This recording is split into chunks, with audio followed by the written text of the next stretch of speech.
Yeah, I know, yeah. If there's some kind of problem. I'll bring it back up. Thank you. Did we already turn on the? No, we never started.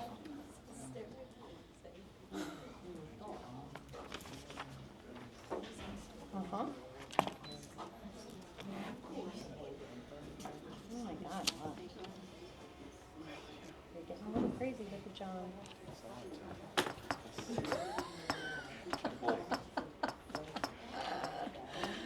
The temple. Oh, not committees. See what happened when I had my last one? I've never been up there.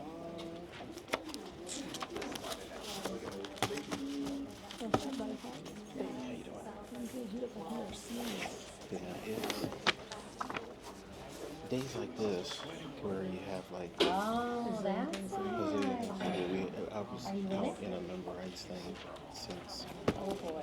we didn't get back That's a good until wedding. 23rd. So it's been I've been hustling to make job changes.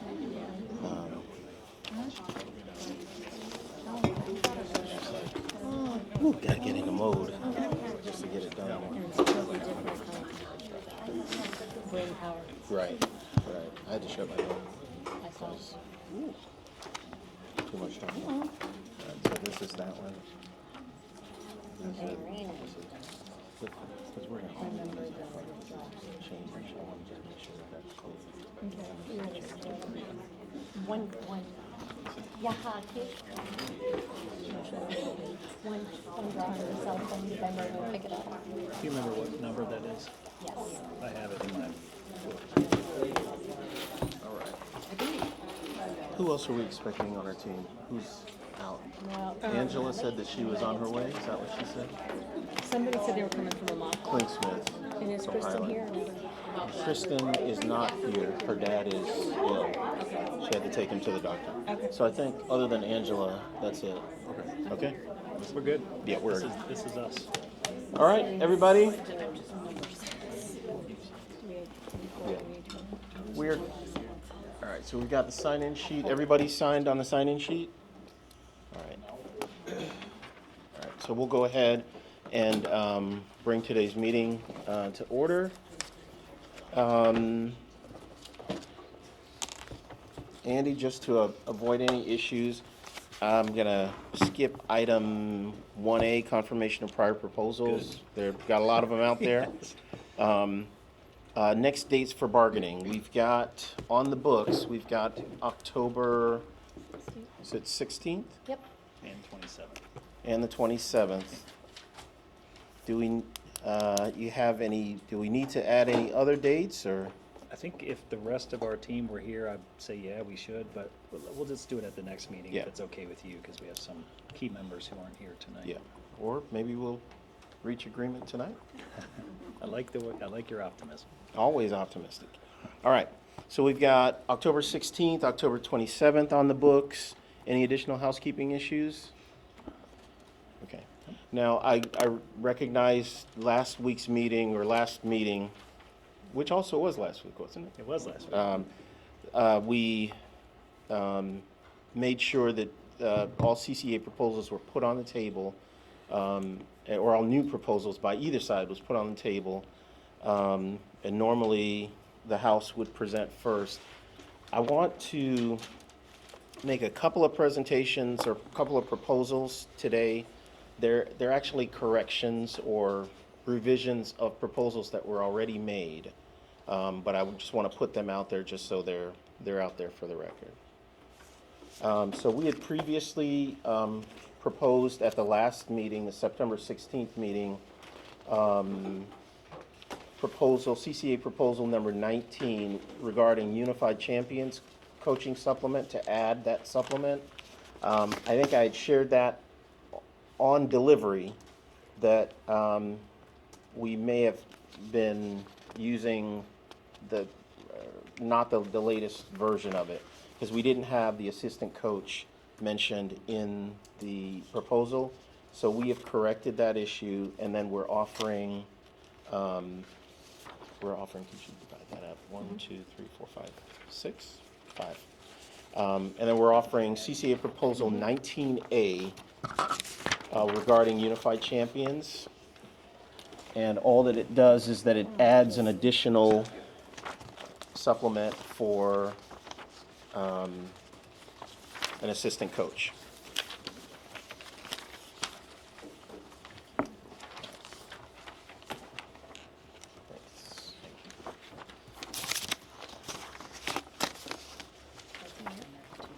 Super.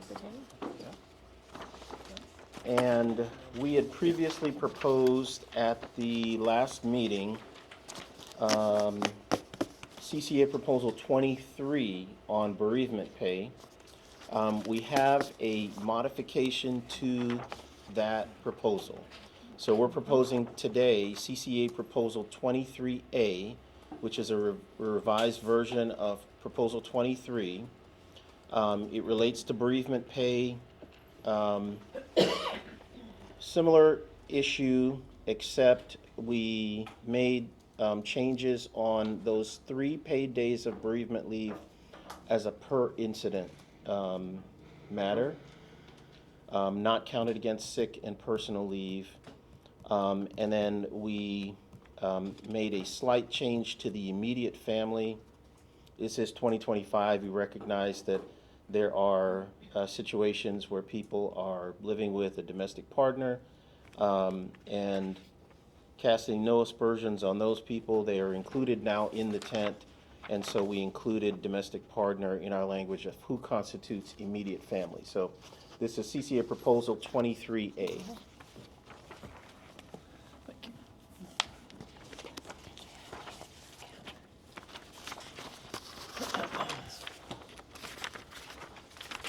And so, at this point, that is those are CCA proposals that we have on the table for now.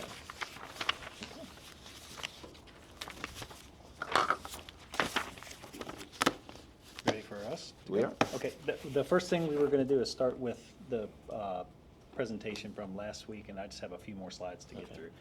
You want to check this out? We'll check this out to make sure.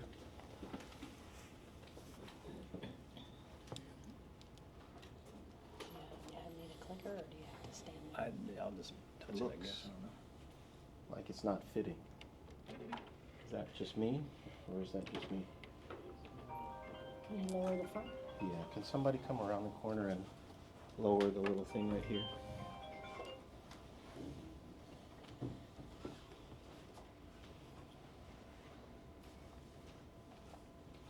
Do you need a clicker, Randy? Unless I can just touch the arrow, if you can You move can. that, move the I can move this laptop closer close to you. enough. It's I think 9 slides, and one of them is basically blank. I'm gonna Gotcha. breeze through them. Does it have, I think we do Those have are a your clicker, choices, but it's on signal. another does computer. it have an but- HDMI Yeah, cable? there's no signal. Oh, It's only HDMI our cable. cord, the other cord isn't in. That's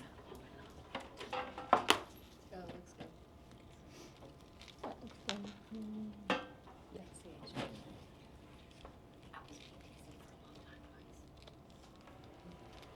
That, I think will essentially That's work. okay? Okay. I think it will essentially work.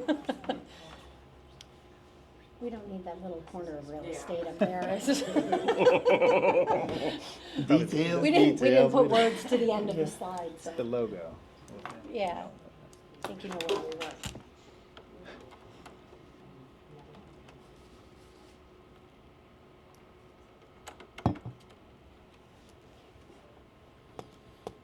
There you go. All right, so it's D, That's CCA, it. this? That's it. All right. There's only one on there, yep.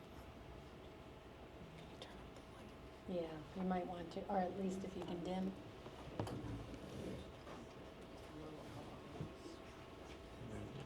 Slideshow. Thank you for that. Oh, that's probably Andy. That's pretty. Oh, is that how it's It's supposed to just the look? It's just the projector, but it's as good as it's gonna get. Oh, come on. You need a shim under one side. Yeah, like, you need like here. Okay. There's All right. there should be a works. keystone button. There you go, perfect. Where there's a will, there's a way. All right.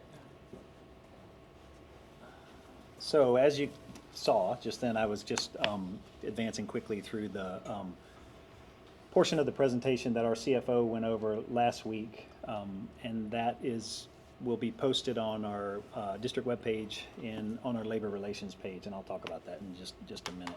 This was the last slide from his presentation, and then really quickly, basically just some comparable data comparing our teacher salaries, primarily starting and then average teacher salary with benchmark districts, kind of in two groupings. And what you're looking at here, and what the third slide will be, is our comparison with the top 5 districts in the state, because that's where we are. We're located within them in terms of starting salary and average salary. But these are not our true benchmark districts when it comes to the comparisons that we make based on state data.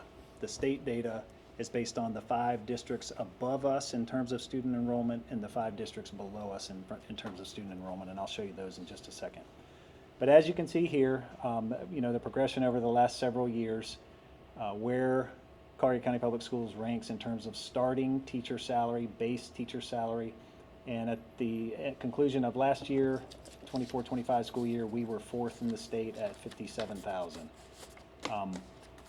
And you can see that we've maintained that status and progression pretty well. And if you look obviously there to the far right, you can see that we are the only district in the top 5 that doesn't have a tax referendum specific for teacher salary increases. And according to the NEA union data, the national average starting teacher salary is $46,526, and obviously we're well above that. I mentioned that statute there. That is the statute relative, and I'm not at all proposing that this is something that's going to be an issue for us, but I wanted to mention it. That is the factors that a special magistrate evaluates when it comes to impasse. They look at benchmark districts. It's one of the basic requirements in the statute. And I mentioned that because Esmond and Lyle several months ago asked us about our comparable districts relative to that statute number. Again, this is starting teacher salary, but with our benchmark districts, according to DOE, the 5 districts above us and the 5 districts below us in terms of student enrollment. And you can see where we stand with respect to starting or base teacher salary as compared to all of them. And third from the bottom is Sarasota. That's the only district that is anywhere near us in terms of starting and base salary. And again, they have a tax referendum specifically to help pay teacher salaries. We are far and above our other benchmark districts. This is benchmark comparison in terms of average teacher salary based on 2024-25 FDOE data, comparing the average teacher salary with the top 5 in the state. Again, because we're in the top 5 in the state, and we're actually, as you can see, the top 2 in the state. And this is something that both sides of this table and our board and superintendent should celebrate and be proud of, particularly with what we've done over the last 3 years at this table and with their support and help. And you can see at the bottom, the national average teacher salary is $72,000 and some change, and we're actually pretty well above that, and that's based on union data. This is our benchmark district's average teacher salary comparison. Again, doing the same thing, tops in the state, and then our benchmark by student enrollment. And you can see we are well above and have a lot of distance between us and all of our benchmark districts, including, in this case, in terms of average salary, Sarasota, who again has a tax referendum. We have the 2nd highest average teacher salary in the state of Florida as of 24-25. This just compares us to that Florida average in terms of aggregate teacher average salary. And you can see, particularly over the last 3 years, we've distanced ourselves and continue to do so at a significant pace and rate, about $16,000 higher than the Florida average teacher salary. 2nd highest in the state. And again, these numbers don't include one-time bonuses that have been issued over the last several years. Strategic reserve last year, and obviously the grandfather salary schedule specific bonus that was distributed last year, or any of the ESSER bonuses. This slide, Esmond, is specially for you. I understand why. Esmond gets very frustrated when we refer to unit percentage salary increases. And so we wanted to share some data and information. This is just about highly effective performance pay employees from last year. And the first column in blue shows if they made that amount in 23-24, that's the percentage increase that they got after last year's negotiations based on the amounts that were distributed. And then the final column on the right shows that every one of those pay bands and groups and every member of the CCA unit received the additional $1,000 bonus. And so you can see if someone made $60,000, they got over a 10% increase last year, 70,000, almost a 9%, and so on. And I think something to be proud of. A highly effective performance pay person who made 90,000 got almost a 7% increase last year. Again, that doesn't include any one-time supplements or bonuses. And in the last 3 years combined, highly effective performance pay members of the CCA unit, which is the vast majority of our unit, has earned over $18,500 in base salary increases. And that doesn't include, again, those one-time bonuses or supplements. These are our unit percentage increases over the last 3 years. It's pretty obvious there. Close to 12% last year, 12.5% the year before, and almost 10% the year before, for an average over those 3 years of almost 11 and 11.3%. And it just describes what a unit percentage increase. It's just the amount that it costs to pay every member of the unit and comparing it year over year. This is an important issue to focus on because I can tell you it's very important to the board that it be recognized as the bottom there, part of total compensation. This shows you a progression from 2018 to this year of how much the board pays for individual health insurance premiums per covered employee. And the most recent data we got is that almost 3,000 members of CCEA are covered, which translates to over $38 million a year that this board is paying for all of our, all the members of CCA who are covered by health insurance and any other employee who's covered on the individual health insurance premiums. That number continues obviously to grow and substantially so. And so it's just something to consider in terms of what we're able to do in terms of salary compensation. This is just bottom line a factor, and it's an important one for the board. Key considerations around 25-26 salary. This is not going to be popular, but we are in a posture where we have to reflect on what we've done the last several years, and out of necessity, we're going to slow down this year. Previous 3 years, the district spent over $66.5 million just for increases for CCEA. That is, again, unmatched, unprecedented, and as I'm saying now, unfortunately unsustainable.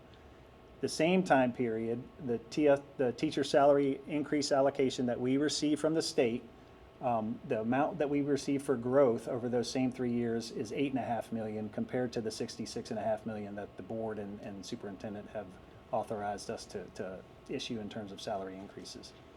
Many districts across the state only offer the TSIA growth dollars as salary enhancements year over year. And you'll see in just a few minutes, and you saw in the last slide that John Antonacci presented last week, our growth portion for this year is just over $1.5 million. It doesn't go a long way if that's all districts are offering. Considering our position in the state around starting and average teacher salary that we just went over, the unit increases the past 3 years, again, the board contribution to individual health care premiums, it's a significant amount, almost $13,000 per employee. All of the budget concerns that our CFO shared last week, and just an acknowledgement, this board and executive leadership have been aggressive on teacher compensation the last 3 years, but it's not sustainable, particularly at the rates of those last 3 years. And so that's it for this. I don't know if you guys want to turn the lights back on.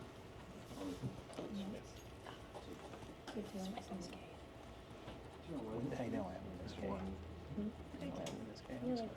Oh, on Windows app, so it'll run. Oh, I got you.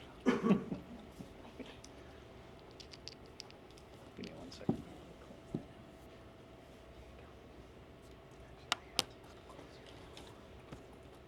Okay. So just some general information related to that and the aggregate information we've shared to date. This board and superintendent have been, again, very aggressive and far from, in our view and their view, disrespectful around teacher compensation and their fiduciary fiscal responsibilities. They will continue to do both, but not one in lieu of the other. The board and superintendent do not share CCA's view of reserves. Andy, maybe I misheard you. You said something about either disrespectful or respectful. I didn't. Can you I say said that again? disrespectful. There was some comments made after last meeting that the board's approach to compensation has been disrespectful toward teachers, and I know that they don't share that same view. Okay. That's what that comment is about. By our team? Mr. Mouton to the Okay. to the media after the meeting last week. Okay. The board and superintendent do not share CCA's views of reserves. They manage reserves as a financial resource and tool to build a foundation of fiscal stability and, very importantly, taxpayer stewardship. We've shared information on the board budget presentation. It's linked in two places on our webpage, on the board replays, and it's also linked on our labor relation page. Our CFO shared relevant budget-related information at the last meeting, which is available on the district labor relations page, and it includes the slides that I went over tonight. It may not be up there yet, but it will be soon on our labor relations page. We just shared the data around salary and benefits. Also, that's also linked on the labor relations page. Because we want to mitigate your potential frustration, we're sharing that we intend to refer to those resources and, most importantly, our ink on paper proposals at the table from this point forward as it relates to salary. We're already very clear on our respective positions and don't believe there's anything to be gained by disputing polar opposite views of the board's fiscal responsibility. We're here to listen, receive counter proposals, and make counter proposals. And in that regard, we have our Excuse me, I'd like to first say counter something proposer. Sure. before you finish. To give you clarification on the disrespect, when our school district budgets and they fail to show the teachers the money that they put aside or that they should be putting aside on an annual basis, because you have all these different accounts, when you fail to show us that you plan to pay teachers, it's disrespectful, especially when you talk about fiscal responsibility. If you're going to be fiscally responsible and you're saying that you don't have the money, why are we continuing to build schools when you need students and our student population is supposedly declining, when you need teachers when teachers are leaving? So if you're going to be fiscally responsible, stop building schools, okay? Because if you don't have the money to support the people and the students, then I don't know how you can tell me that that's being fiscally responsible. Now, at the same time, if you're budgeting to say that we're putting all this money aside, and at the end of the year, whatever you predicted that was going to be in the reserve fund increased by millions, but you didn't use that money to pay teachers, but you used that money later to move into different accounts to keep it from paying teachers, that is disrespectful, especially when you have increased the number of, I would say, what do you call it? I think we're talking about directors at the at MLK Center right now. We've hired more directors who are being paid over $100,000 a year, okay? We have tier 1 administrators that have free health care, and you want to tell me about the cost? So you talked about all of that, and the one thing you didn't say is a lot of those districts that are up there are not A-plus districts, okay? The teachers are selling out in the classroom, doing a great job. And it's almost as if they're being put on layaway, education on layaway. And you're going to come in here and probably lowball us about the money that you have versus that you don't have. And I just don't understand. We got all these great numbers, and you talk about fiscal responsibility. You put all this money all over the place, and at the end of the year, you say, okay, we'll move this here. Millions of dollars. We're supposed to have 3% in the reserve, but we have more than that. And so when you compare that to other schools, other counties, I believe Collier County has more money in their reserve fund than most of those locals that you had up there, relative to the size. Relative to the size. So don't tell me you don't have the money. You just do a good job of moving it around as you budget it. But you need to start budgeting money and putting money aside for teachers. And I would love to see an account up there that says, we have $35 million put aside for the teachers. You've never been able to do that. So for clarification, For you to come up here and placate, it's disrespectful that you don't have the money. As I said, we're here to listen, Okay. accept counter proposals, and make counter proposals. That's what we're prepared to do.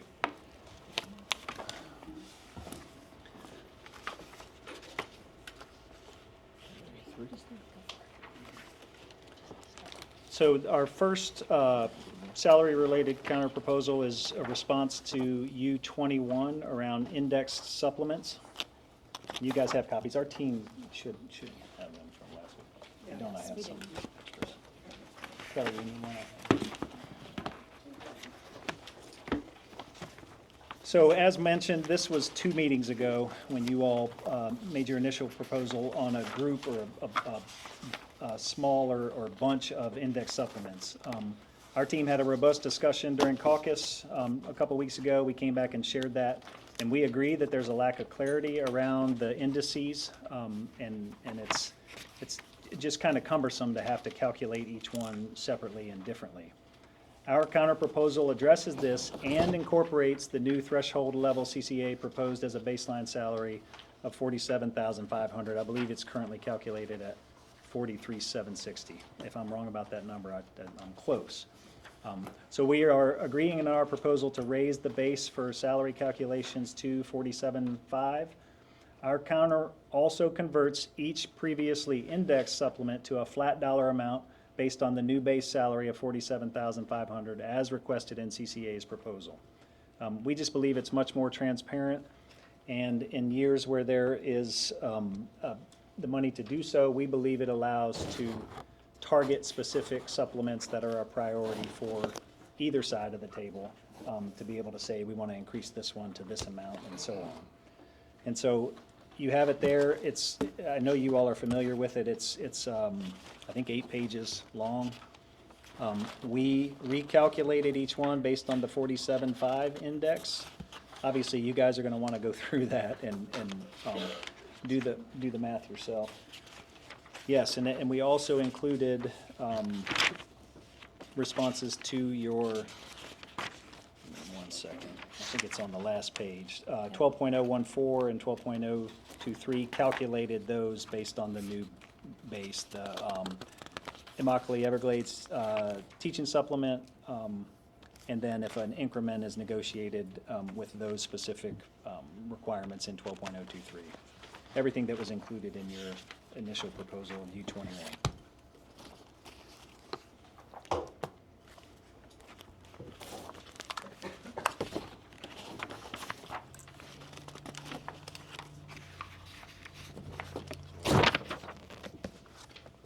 Here you go, Desmond.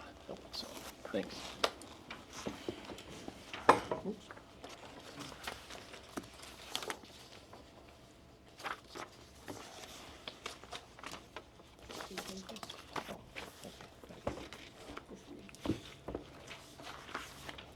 We also have responses to the union proposals around additional supplements that were presented at last week's meeting, and it even involves, I think, at least one of the ones you mentioned tonight. The Unified Champions is U19, the U22 around district supplement increases, and Union 27 around pay for summer rehearsals and coaching. We are rejecting those 3 proposals, but tabling the other proposals that were presented at last week's meeting. U23 is bereavement, U24 is grievances, U25 around association, it's specifically presidential leave, full release, and then U26 around preps. We're postponing responses to those. We'll anticipate having responses to those at a later date, but are rejecting the other 3 proposals. And really, the main theme around that is by doing the U21 index supplement and salary that we're going to be able to do, we have a smaller pot of money to work with this year, and so we're rejecting those additional supplement proposals. Can you clarify, you said it very quickly, it's not clear to me what you are rejecting. I see you're rejecting the Unified U19 Champions. Unified Champions, but, and thank you for actually asking for that. And there's language in each of those responses that includes, we do recognize that we can encourage high school principals to earmark a club allocation that they have. Each school, high school has those, and they have some discretion in terms of where they assign those. And we are going to communicate with high school principals to consider allocating that club supplement for Unified Champions if they choose to do so and have the ability to do so.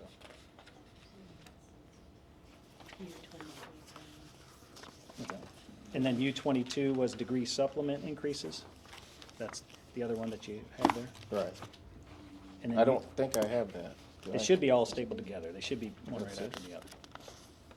I have the CCA proposal. Oh, okay.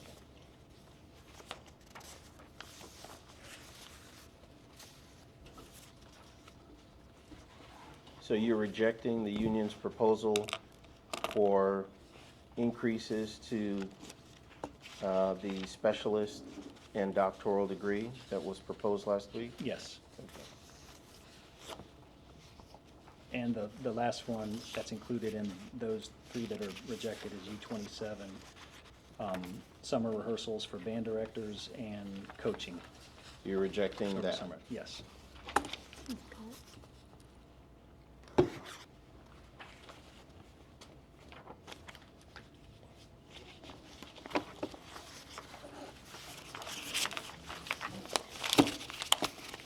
Good. Okay, so far? So we do have a salary counter proposal tonight, but before we get to that, we need to provide some important background, especially for people in the audience or who will view the replay of the video. Last Friday, September 18th, Ms. Winrich and I had a great conference call with Mr. Lewis and Ms. Mouton. And during the call, we, the district, proposed to distribute our teacher salary increase allocation, the growth portion that we receive from Tallahassee, that's specifically earmarked for teacher salary increases. Again, I mentioned it's about $1.5 million, a little bit more than that. We propose to do that through a memorandum of agreement, which is done while we're in negotiations. That time, we actually did it last year for the strategic reserve bonus that was issued to all CCEA members. Just for kind of people's understanding, generally, teacher salary increase allocation is distributed by the governor with an expectation that that money be distributed directly to teachers by October 1st of each year.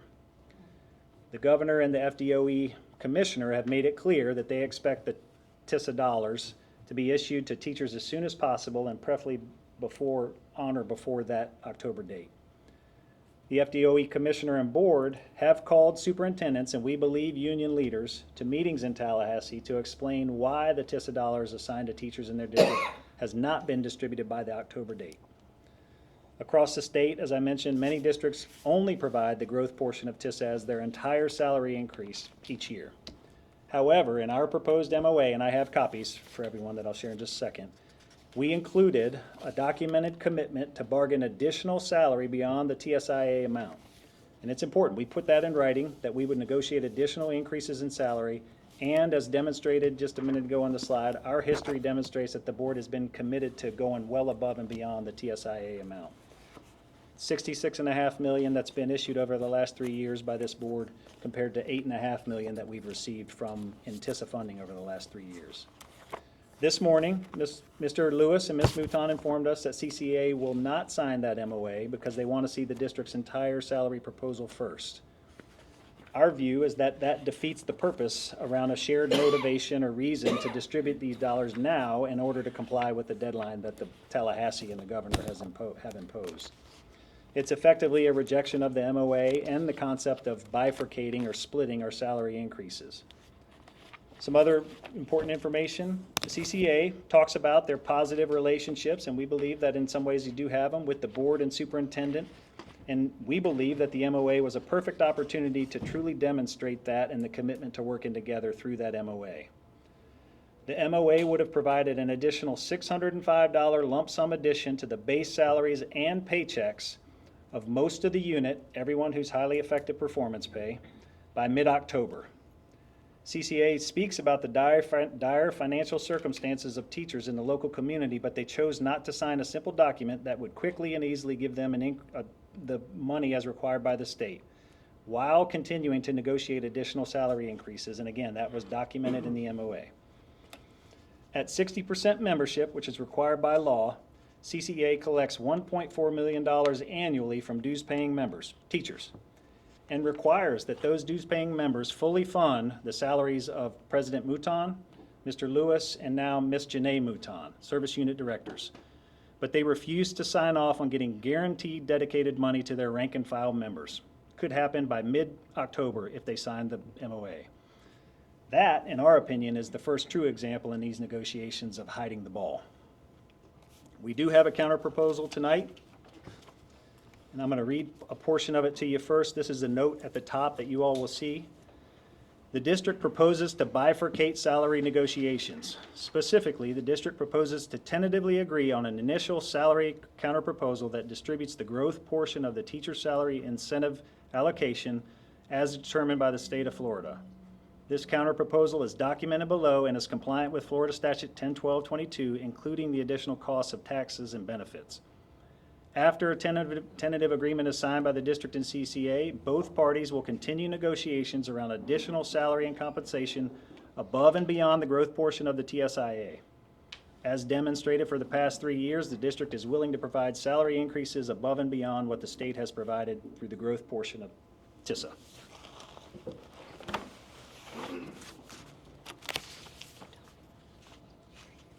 Yeah.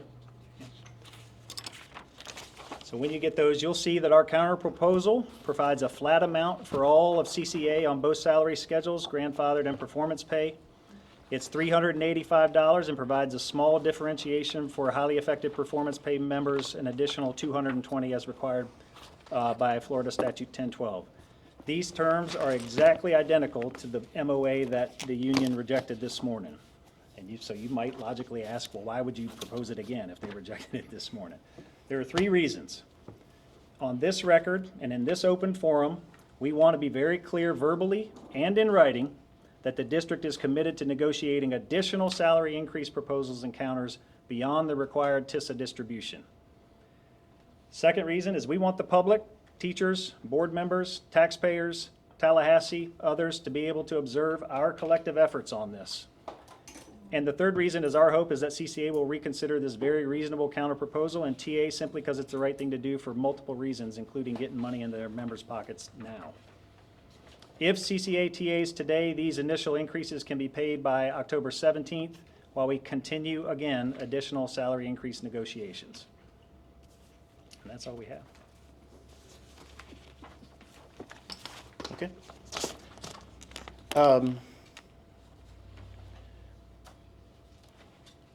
Our team will take a caucus, a brief moment to caucus about your proposal. But I'll say this before we go to caucus. Let's clear up some, let's clear up what I would describe as a deliberate attempt to be inaccurate. I'm just going to call it like it is, Mr. Brown. What we said this morning when you called us about our response to your MOA, Ms. Mouton, you are my witness, you were on the phone. Yes, We said that we are not rejecting your MOA. We said that. That was the first thing that came out of my mouth. We are not rejecting your MOA. And then what followed was, we would like to see the entire package, compensation package. That's what we said. So let's start there. And if we're going to talk about private conversations that these folks behind me weren't privy to, I'm going to tell it because I'm the person that said it. So this is what I said, y'all. We are not rejecting their MOA. And I'm saying it again. We want to consider the whole salary package. And why that's important is you're essentially asking us, okay, take the TSIA money, the money from the state, right now, and we'll negotiate later on the rest of it. Well, what's going to change between today and a month from now, the budget is still the same. The final budget hearing has already taken place at this month's at the last board meeting. The tentative budget hearing, a month before that, had already taken place. Your budget is already set. You know how much money you will have or you expect to have. Now, there are some changes based on student population, but essentially, you know what you have. You know what you have in your bank account right now. You know how many students you have in your buildings. There is no more guesswork on your part, or little guesswork on your part, about the state of your financial affairs. Every year, we come back to this same table.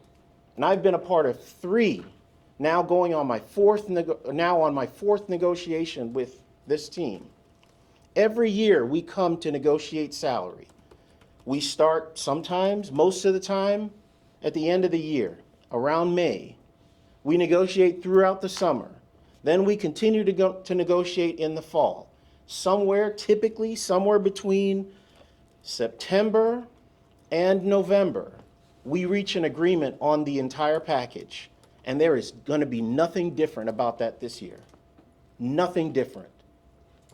You are not going to try to do your smoke and mirrors routine where you suggest, hey, we're willing to give you part of the money now, and then try to blame us from not accepting something that you have never done before.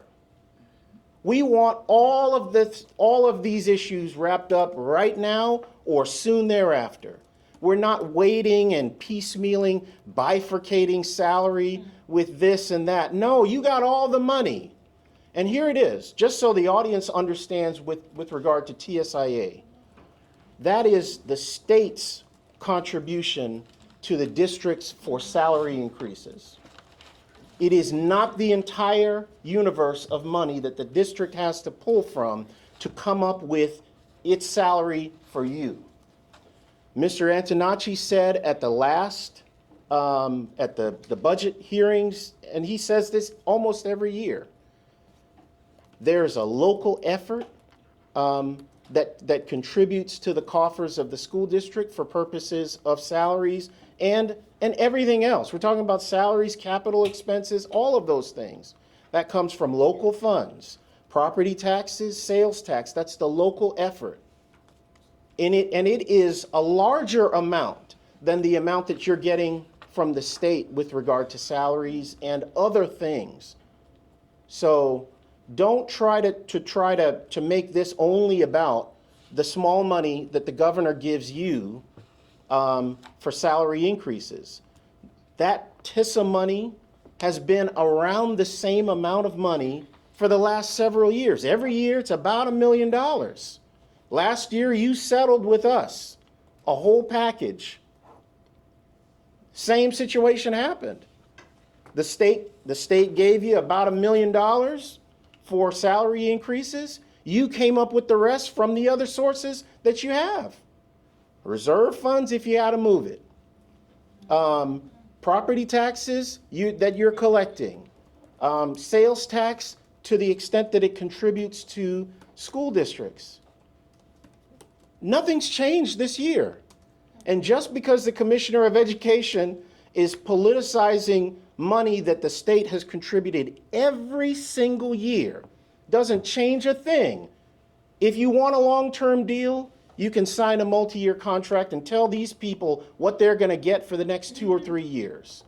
We happily supported Dr. Riccadelli getting a 5-year contract. And you know, anybody who is the superintendent of an A school district ought to get a multi-year contract. And we absolutely support that. But what we'll add to that is the people who create that A, the teachers, the certified teachers who create that A also deserve the same sort of long-term respect. And you show them your respect by paying them and not paddling around with a whole bunch of ridiculous conversations and try to fool people in terms of this smoke and mirror routine about what money you're giving them and not giving them. This money is the same money every year. You guys figure it out. Now, if you want us to figure it out and show you that you have the money, we'll be happy to do it. But you're the employers. You're the employer's representative. So find the money. You have it. Other school districts do this same thing every year. Some have decided, you know what?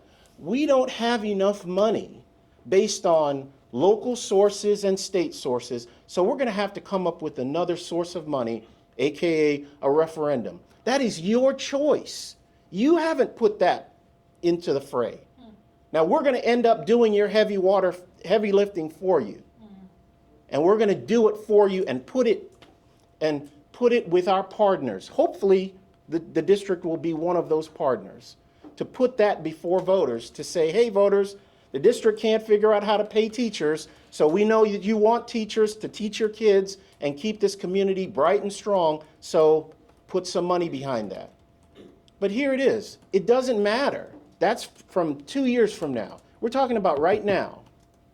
The district has money in its reserves.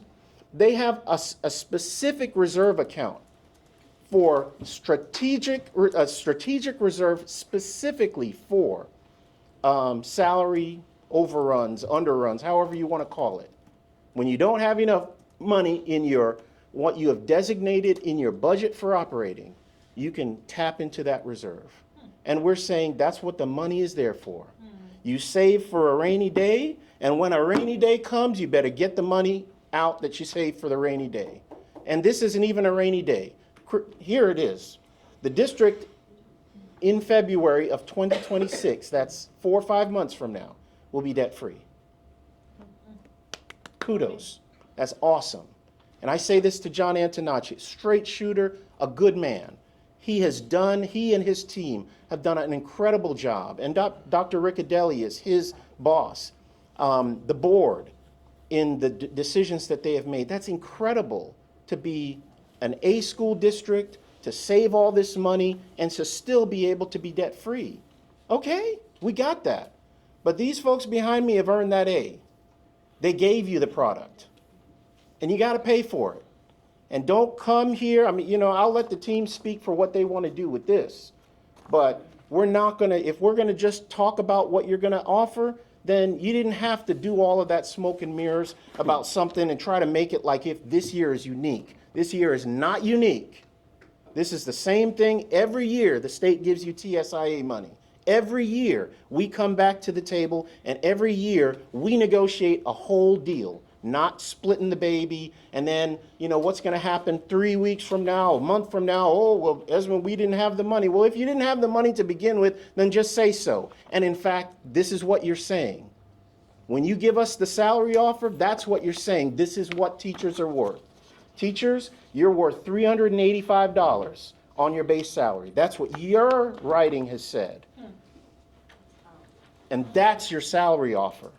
And you can do smoke and mirrors. You can talk about all these private conversations that these folks haven't been privy to. But at the end of the day, this is the salary offer. From the district, $385 on the base salary of all of their teachers who have earned them an A.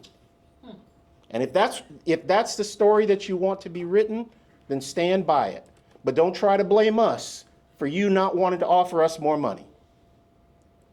And I'm going to say more, but this is it for now. So we're going to go to caucus. I want to ask you this. As I said before, I knew you guys would lowball us. So your presentation, you trying to be divisive, basically the way you presented it, the way you spun this thing. By definition, was it respectful or disrespectful? Teachers, can you tell me, is this respectful? No. We knew this was going to happen. We knew it, because you've done it every year consistently. Lowball these teachers in a disrespectful way. You tried to be divisive. We're not going to allow it. As a matter of fact, this is going to unite us. This is going to unite us. So we're going to go in caucus. And again, like I said, it is disrespectful. Yeah. Let me add one more thing before we go back to caucus. This is meeting number 9. The governor signed the budget in June, either late June or very early July. By then, we were on maybe meeting 3. You have had 6 meetings to offer that MOA. If you wanted to give teachers that money, you could have done that before they even arrived in the school buildings. You could have done that in July. You didn't do it. So don't come now, Johnny come lately. And this is all respectfully, I'm talking about the offer. I'm not talking about you and the personalities. I'm saying the district could have come and made this offer in July. And at least teachers would know, hey, we're getting a $385 bump for now. They're going to continue to negotiate salaries. If you wanted to be generous, you knew the TSIA money, the amount of the TSIA money then when the governor signed the budget, but you didn't do it. We had meetings in July. You didn't offer a salary. You didn't make a salary proposal. We had meetings in August. You didn't make a salary proposal. We made our first salary proposal August 20, is either 12th or 21st. But in the middle of August, we made a salary proposal. A meeting happened after that in early September. Actually, did we have another one in late August? 3 meetings have happened since our salary proposal. About 6 weeks now. And you could have made another, a counter proposal to that salary proposal at any of those 3 meetings. You didn't. And now you're trying to create some theater about TSIA money that you knew about in June and July. Come on now. We can do better than Can I that. say something? Yeah. It's because the governor came out and said that unions have been withholding money, and that's the reason why teachers aren't getting their salary. That's what he said. You watch him on the news, that's what he said, right? So now here we are, the end of September, October 1st is coming up, and now we're being offered TSIA money. So that it looks like the union is rejecting something, when I know darn good and well that that's not what they did. They said they didn't want to reject it. We just wanted to see what your package was. And tonight, here we are again, thinking that we're gonna see what you're gonna offer, and you don't offer anything but the TSIA money that we could have gotten, like you said, in August, right after you signed it. It's a political move and it's a political cry from the governor, and maybe the district's afraid that they're gonna be sitting in his office wondering why they get the money. You need to blame somebody because it's not done, so you're gonna put it on us and make it look like we did it. Right. So now you're gonna blame us. Let's go, caucus. Yeah.